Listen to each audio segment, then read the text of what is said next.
Section ആയിട്ട് നമ്മൾ പഠിക്കാൻ പോകുന്നത് qualitative properties and determination of molar mass ആണ്. നമ്മൾ കണ്ടിട്ടുണ്ട് സൊല്യൂഷന്റെ വേപ്പർ പ്രഷർ എപ്പോഴും പ്യൂർ സോൾവെന്റിന്റെ വേപ്പർ പ്രഷറിനേക്കാൾ കുറവാണ്. അതിനുള്ള കാരണം കഴിഞ്ഞ ക്ലാസ്സിൽ പറഞ്ഞതാണ്. അപ്പൊ എപ്പോഴും പ്യൂർ സോൾവെന്റിന്റെ വേപ്പർ പ്രഷർ കൂടുതലും സൊല്യൂഷന്റെ വേപ്പർ പ്രഷർ കുറവായിരിക്കും. അങ്ങനെ വേപ്പർ പ്രഷറിൽ ഉണ്ടാകുന്ന കുറവ്, decrease in vapour pressure depends on many properties. അതിനെ ഡിപ്പെൻഡ് ചെയ്തുകൊണ്ട് ഒരുപാട് പ്രോപ്പർട്ടീസ് ഉണ്ട്. ദാറ്റ് ഈസ് അതിലെ ഒരു 4 പ്രോപ്പർട്ടിയാണ് ഇവിടെ എഴുതിയിരിക്കുന്നത്. Relative lowering of vapour pressure, രണ്ടാമത്തത് elevation of boiling point of solvent, മൂന്നാമത്തത് depression of freezing point of solvent, നാലാമത്തത് ഓസ്മോട്ടിക് പ്രഷർ. അപ്പൊ നമുക്ക് ഈ 4 പ്രോപ്പർട്ടീസ് ആണ് പഠിക്കാനുള്ളത്. ഓക്കെ, അപ്പൊ ഈ പ്രോപ്പർട്ടീസിന്റെ പ്രത്യേകത, ഈ പ്രോപ്പർട്ടീസ് എല്ലാം സൊല്യൂട്ടിന്റെ പാർട്ടിക്കിൾസ്, അതിന്റെ എണ്ണത്തിനെ ഡിപ്പെൻഡ് ചെയ്യുന്നതാണ്, അല്ലാതെ സൊല്യൂട്ടിന്റെ നേച്ചറിനെ ഡിപ്പെൻഡ് ചെയ്യുന്നില്ല. That is, the properties depends only on the number of particles and not on the nature of the particles are called colligative properties.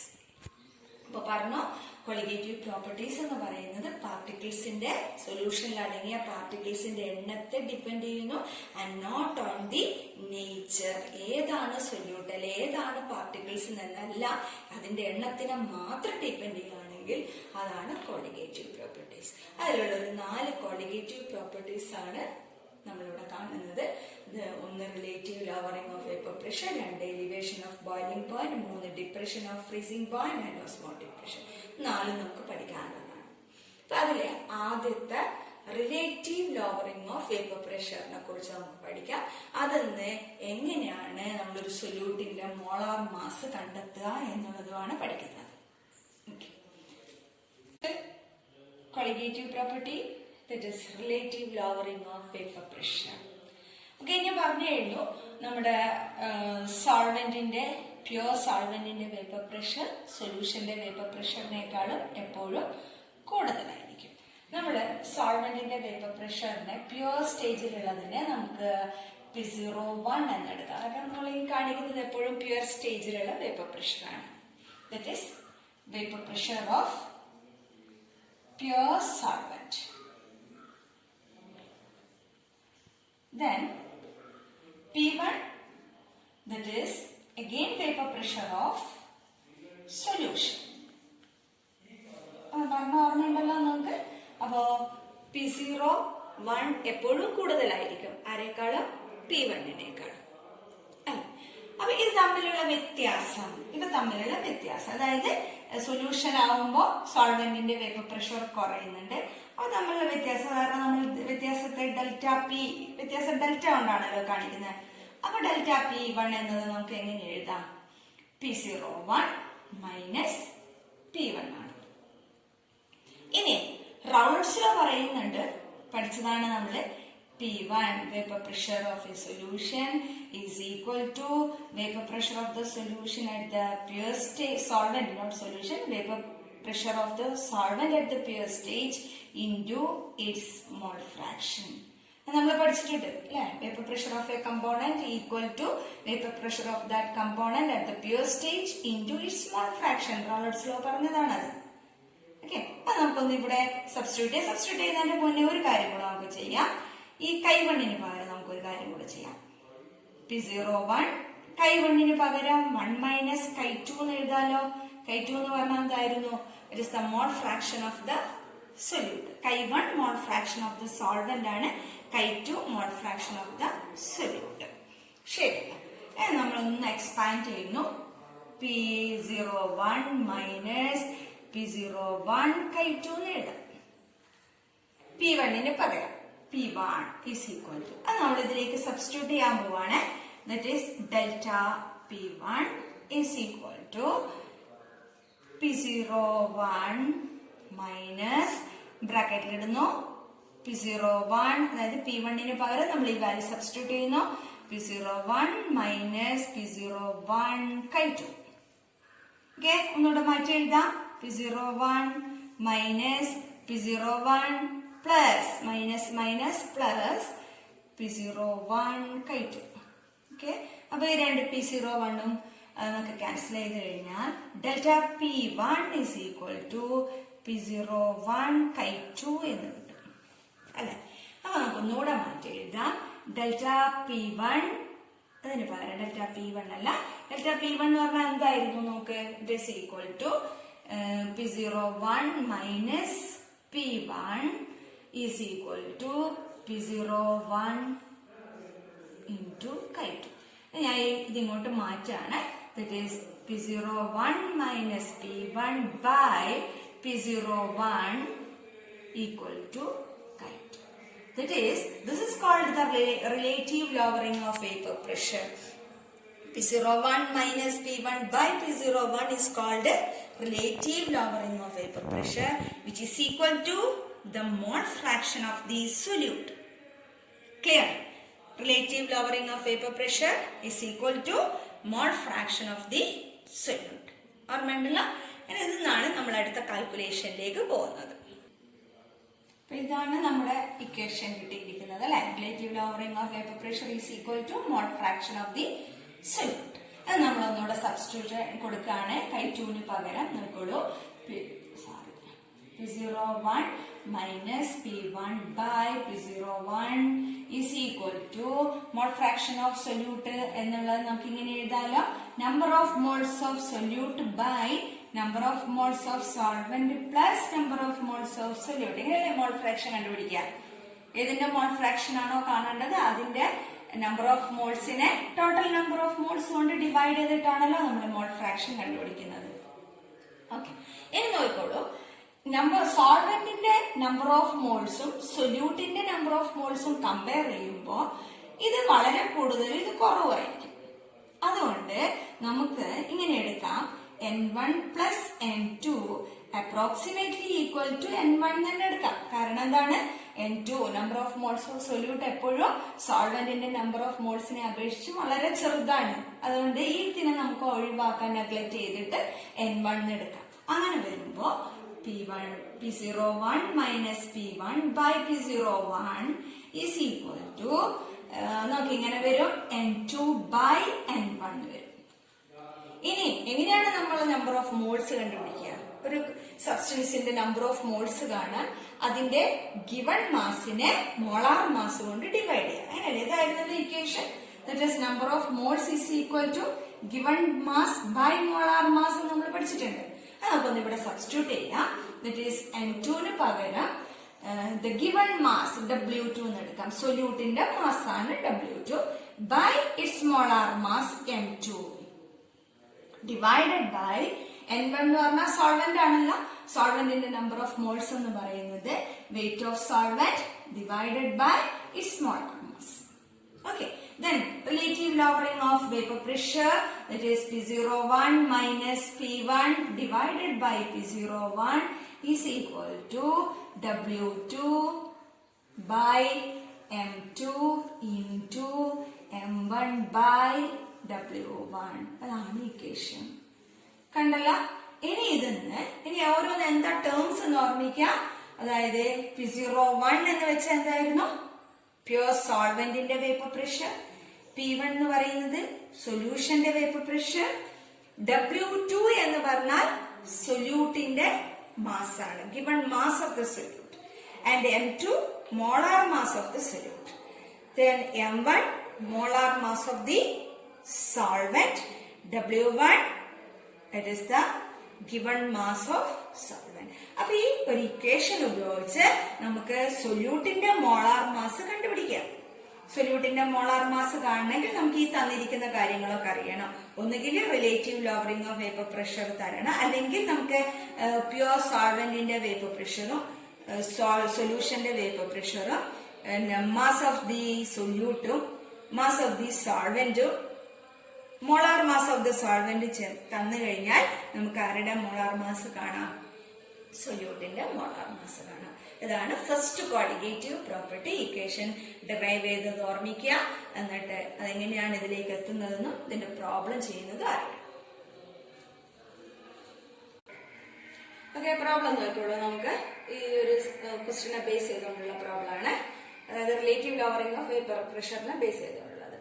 The vapor pressure of pure benzene, C6H6 benzene at certain temperature is 0.850 bar.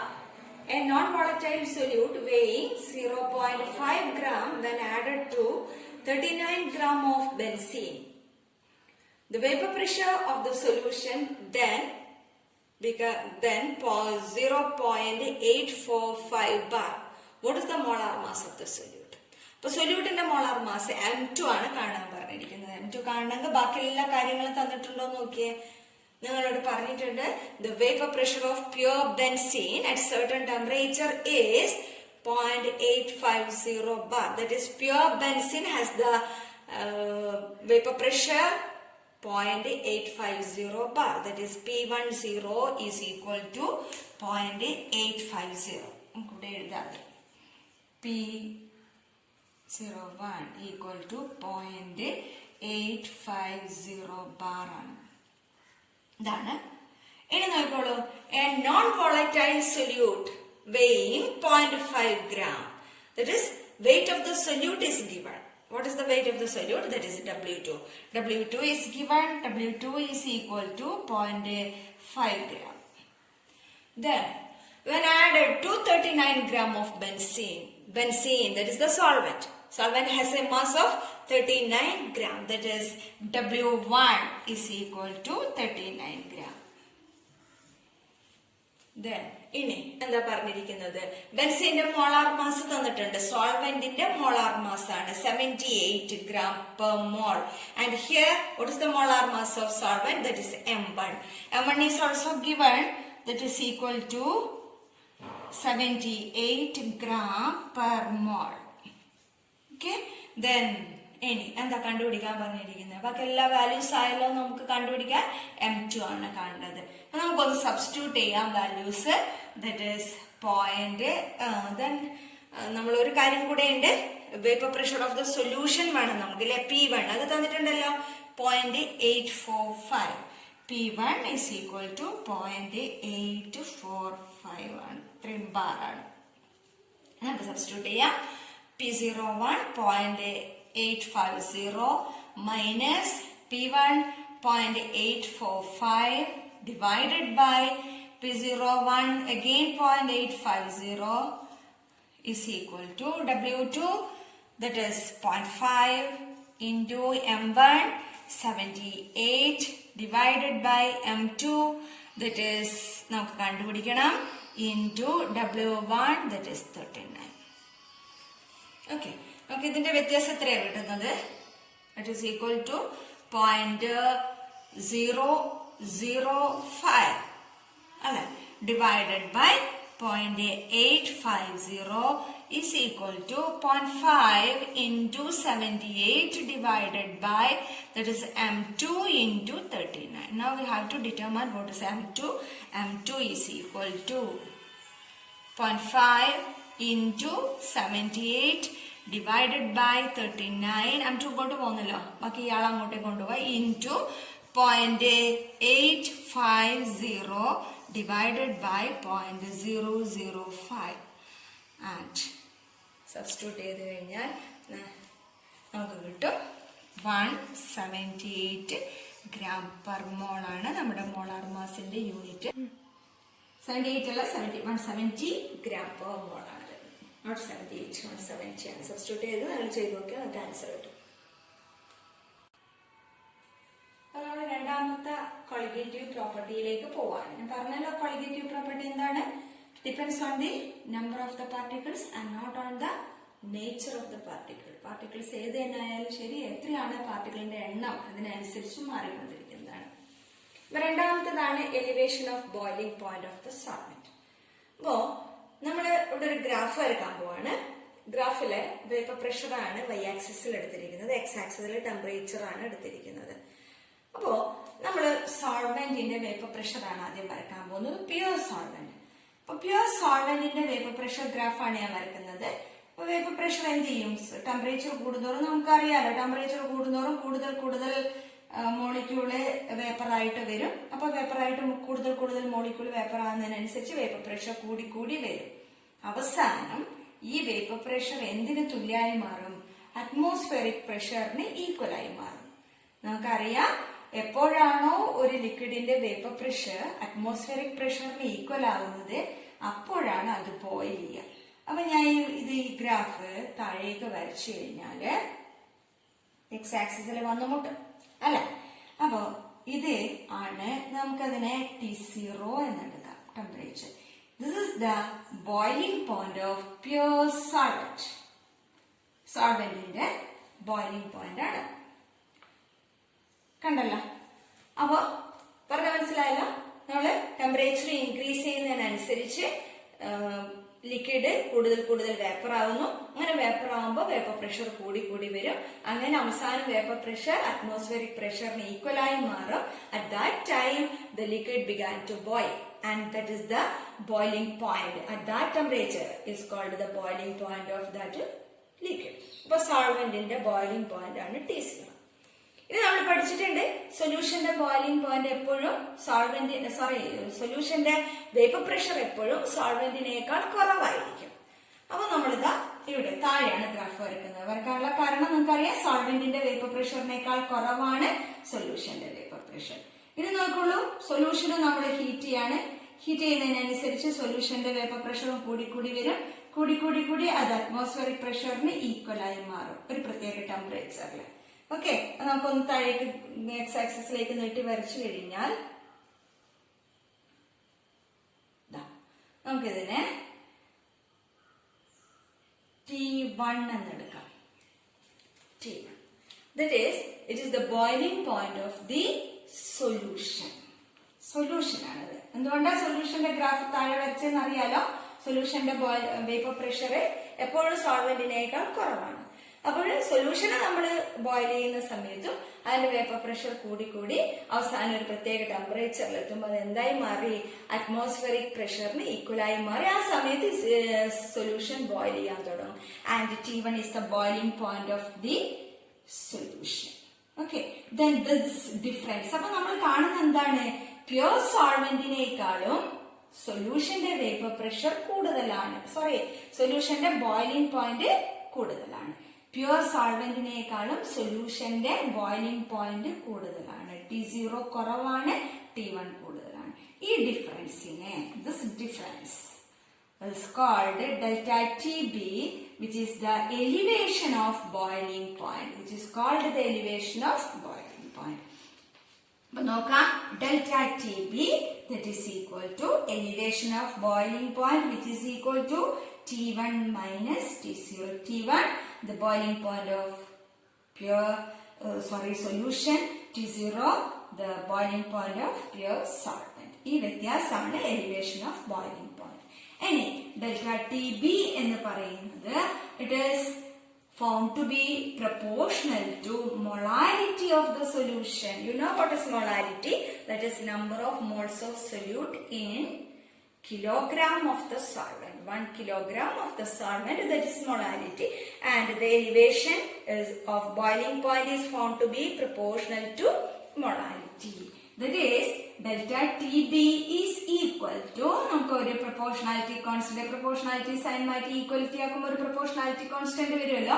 delta TB equal to KB into M, where KB is called, this constant is called a ebullioscopic constant.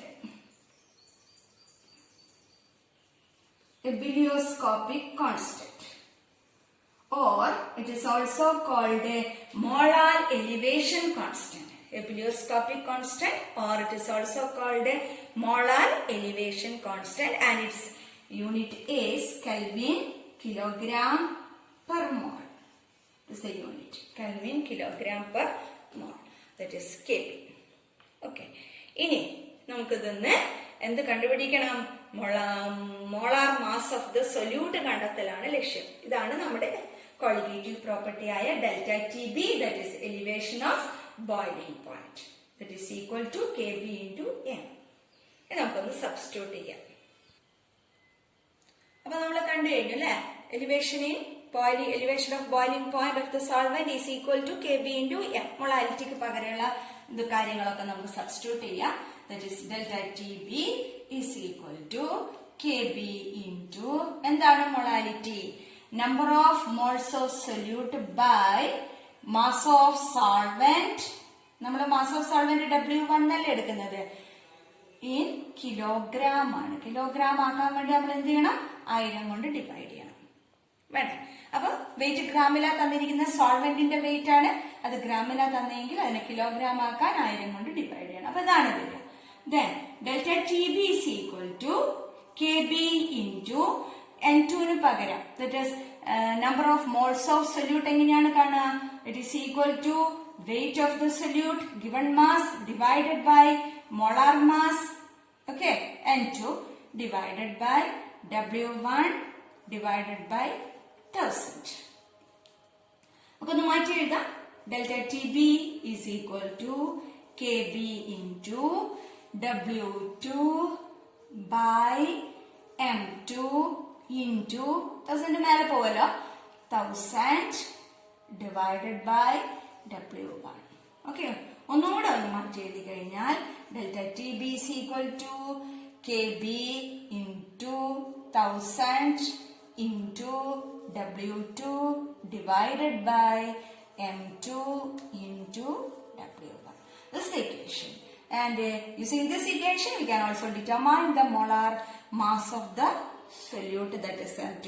If you are given with this Kb, that is ebullioscopic constant of that solvent, and weight of the given mass of the solute, and weight of the solvent, then we can determine the molar mass if the elevation in boiling point is also given.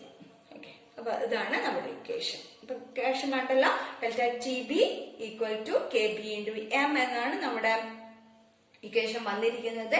That is elevation of boiling point is equal to KB into മൊളാലിറ്റിക്ക് പകരമുള്ള term നമ്മൾ ചേർക്കുന്നു. Molality എന്ന് പറഞ്ഞാൽ number of moles of solute by weight of solvent in kilogram ആണ്. അതുകൊണ്ടാണ് 1000 കൊണ്ട് divide ചെയ്യുക. കാരണം കിലോഗ്രാമിലായിരിക്കണം തരണം എന്നില്ല, വെയിറ്റ് ഗ്രാമിലായിരിക്കും തരിക. അപ്പൊ അത് നമ്മൾ കിലോഗ്രാം ആക്കാം, 1000 കൊണ്ട് ഡിവൈഡ് ചെയ്യാം. ഓക്കെ, ദെൻ ഇനി N2 പകരമുള്ളതാണ് W2 by M2. Substitute ചെയ്യുക, ഒന്ന് റീറൈറ്റ് ചെയ്യുക. Then you get the delta TB is equal to KB into 1000 into W2 divided by M2 into W1.